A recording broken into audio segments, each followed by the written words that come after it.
Hi Year 5, it's Miss Higgins here. Hope you're having a lovely week. Happy Friday. I am going to be bringing you today's story time, so we're going to be carrying on with our new class book, Asher. Oh, it would help if you could see it, the sun is not helping us out. Asher and the Spirit Bird. So we are now on chapter 3. So if you would like to read along with your book at home, you can pause the video now and turn to page 25. So we are looking at chapter 3, page 25. Pause now if you want to go grab your book, so that you can follow along with us. Wonderful, let's get started. So, a while later, Jeevan brings the twins home to find me crying at the kitchen table. I wipe my tears and help him put my brother and sister to bed. Afterwards, Jeevan places an awkward hand on my back. Are you okay? I walk over to the shrine. Jeevan, look. I push the letter from Uncle Neil in front of him and point at the bit about England. Ma's been keeping the secret. Uncle Neil wants us to sell the farm and go and live there. Jeevan's eyes dart to the floor, then back to me. She wouldn't actually think of leaving, though, would she? He looks away. Do you want to go? I beat back the tears. How can you think that I'd want to? I say, folding my arms across my chest. You know how much I love being here. Nowhere would be the same, and I'll never find a friend like you. I reach for Jeevan's arm and push the sleeve of his shirt away from his wrist to reveal a friendship band. Remember the day I tied this? My face burns as hot as coals as I recall how he stood up to those men, putting himself in danger. Our friendship means the world to me, Jeevan, especially now. Everything's tumbling around me and I don't know what to do. We made a pact to always help each other, said Jeevan, twisting the band, and I mean to keep my promise. I hear the sound of the chapeler squelching on the damp ground outside, and nervous jabbing pains stab my stomach. Now, I don't know what this word chapeler means, so I'm going to go to my glossary to see if it's in there. So I'm going to my glossary. Oh, and I can see chapeler, it says simple sandals, a bit like flip-flops. So chapelers are shoes like sandals. Quick, it's Ma! My guilty fingers can barely fold the letter as I push it clumsily back behind the shrine. Jeevan steps towards the doorway. Meet me in the mango tree later. Okay, I'll try to get away. Thank you. He bumps into Ma as she brings him the milk.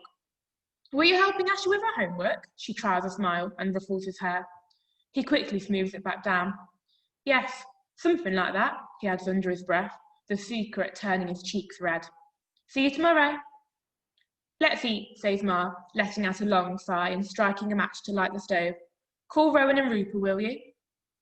They already ate at Jeevan's, I say, desperate to talk about what's happened. They're in bed, and I don't feel like eating. I just want to talk, Ma. What's happened to Papa? Why hasn't he sent money like he promised? She still doesn't answer me, but concentrates on ladling the yellow dal into 2 wooden bowls and hands me the one with the most. I shake my head and push it away.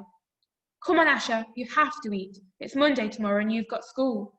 She stands beside me, twisting the tea towel. You know the sacrifices we've made to get you a good education. It's really important. I grab hold of the tea towel so Ma has to face me. What's the point of education if we're going to lose the farm and go to England anyway? She looks at me, nodding slowly. So you found the letter? I feel my cheeks redden. Sit down and eat something, Asher.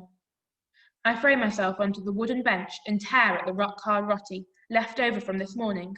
So roti as well is a word that I don't recognise, but I think if we go and have a look in our glossary, we can find out a little bit more about what this is. What is this food?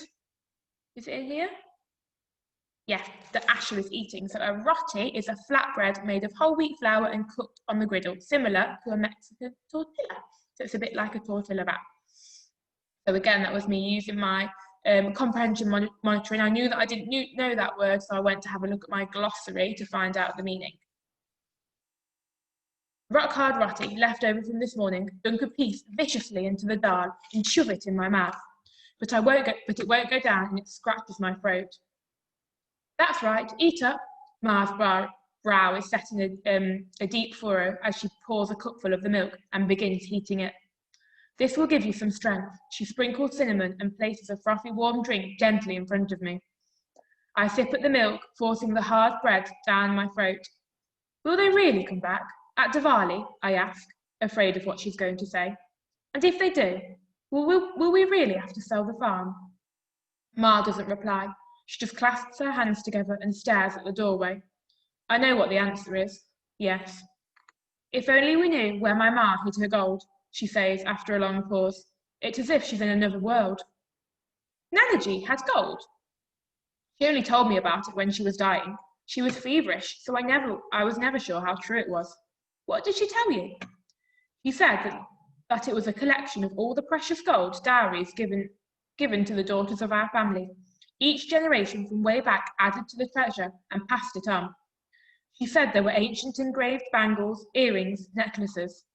Your Nanaji wanted to keep it all together and safe for hard times. But it was also long ago that nothing is certain. Did you ever see it? No, says Ma, twisting the tea towel again. We don't know what she did with it. Maybe she intended to tell us before she died, but she didn't get the chance. Or maybe it never existed at all. If we could find it, I began to feel excited. Papa wouldn't have to do that awful job in the factory, and we wouldn't be forced to go to England. Don't you think we've looked, Asha? I will my heart to stop thudding and take a deep breath. Ma, we can't leave Papa behind. Anything could have happened to him. This is our home. He might come back here looking for us. I can't manage without him.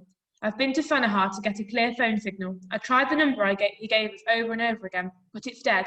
And I keep sending letters, but no reply. We can't abandon him, Ma. My words are choked and I can hardly get them out. Ma's face clouds over. But what am I meant to do? Everything I love here is in India, I say between sobs. I don't want to go to England, Ma. But her expression is suddenly determined. I don't want to either, but if we don't hear from him or receive any money by Diwali, we won't have a choice. We'll have to sell the farm to pay Meena back. I tell it Uncle Neil will come. That will be nearly 6 months without a word from your papa. Ma, we can't. That's only 7 weeks away. I grip the edge of the table. We can't leave him. I don't care what you say. I won't go, Ma. I won't. I run out of the kitchen, Ma following behind.